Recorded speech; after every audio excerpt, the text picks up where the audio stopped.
work you do when no one's watching determines who you become when everyone's looking. I've started over more times than I can count. New goals, new plans, new promises to myself that this time will be different. And for a few days, maybe a week, I'd feel unstoppable.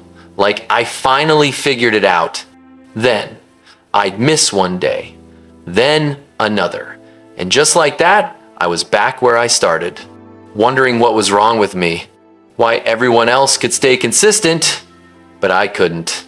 And it took me years to realize I was asking the wrong question. Maybe I just don't have what it takes. But what if I told you that belief is exactly what keeps you from becoming everything you could be? The thing about consistency is nobody tells you how it actually feels. We see the results, the before and afters, the success stories, but we don't see the middle, the part where it just feels boring, repetitive, like you're doing the same thing over and over with nothing to show for it. I used to think consistency meant waking up motivated every day, but here's what I didn't understand then. Consistency has nothing to do with motivation. Motivation is what gets you started. It's that burst of energy when you're excited about a new goal, a new version of yourself. But motivation fades, always. And when it does, most of us think that's the sign to stop. We think, if I don't feel it anymore, it must not be right for me. But that's not true. I remember there was this period in my life where I was trying to build a habit. Doesn't even matter what it was. But I was so focused on doing it perfectly, if I missed a day, I'd feel like I failed. Like I broke the streak and now I had to start over. And that feeling that I ruined it feeling, that's what actually killed my consistency. Not the missed day, the shame around the missed day. Because I made consistency into this all or nothing thing. Either I was perfect or I was a failure. And nobody can live up to that. So I'd quit, again and again. Until one day, I realized something that changed everything.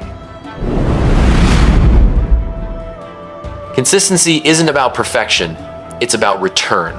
It's not about never missing, it's about coming back when you do. Think about it. The people we see as consistent, they're not some special breed of human who never struggles, never loses motivation, never has a bad week. They just come back faster. They miss a day, and instead of spiraling, they show up the next day. They don't make it mean something about who they are. They just return. And that shift from I have to be perfect to I just have to come back, that's what finally made consistency possible for me. But there's another layer to this that nobody talks about. Consistency is hard because we're fighting against how our brains work. Our brains are wired for instant feedback. We want to see results now. We want to feel different today. But real growth, it's invisible at first. You can work out for weeks and see nothing in the mirror. You can write every day and still feel like you're terrible. You can practice a skill and feel like you're not improving at all. And that gap between the effort you're putting in and the results, you can see that's where most people break. Because we judge ourselves by how we feel in the moment, not by what we're actually building over time. I used to track everything, measure everything, obsess over whether I was making progress. And it made me miserable.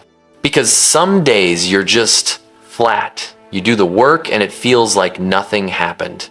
But here's what I learned. Those flat days, those boring, repetitive, I don't see the point days, those are the days that actually matter most.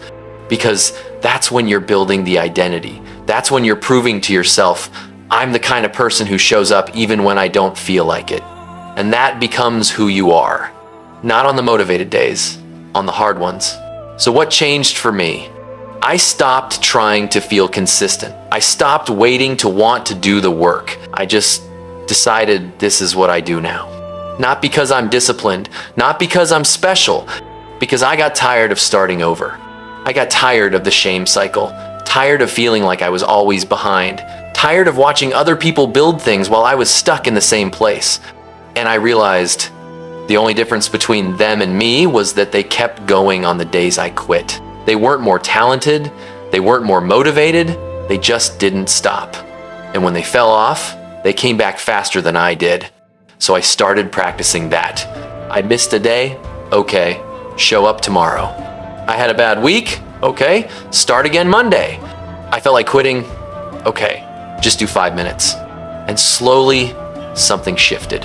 I stopped seeing consistency as this mountain I had to climb. I started seeing it as just the next step. Not the whole journey, just the next one. And here's what nobody tells you about consistency. It compounds, not in ways you can see at first. But one day, you look back and you realize you've been doing this for months, years, and you're not the same person anymore. You didn't notice it happening because you were inside it. But you became someone different. Someone who doesn't quit when it gets hard.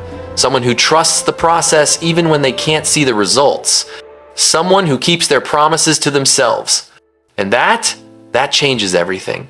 And always remember, consistency isn't about never falling. It's about standing up one more time than you fall. If you're struggling with consistency right now, if you've started over more times than you can count, then subscribe to Pure Psyche. Because you're not alone in this. And if you want to go deeper into what it takes to build yourself from the ground up, watch my last video, Vegeta's Best Motivational Speech. So that's it. See you in the next one.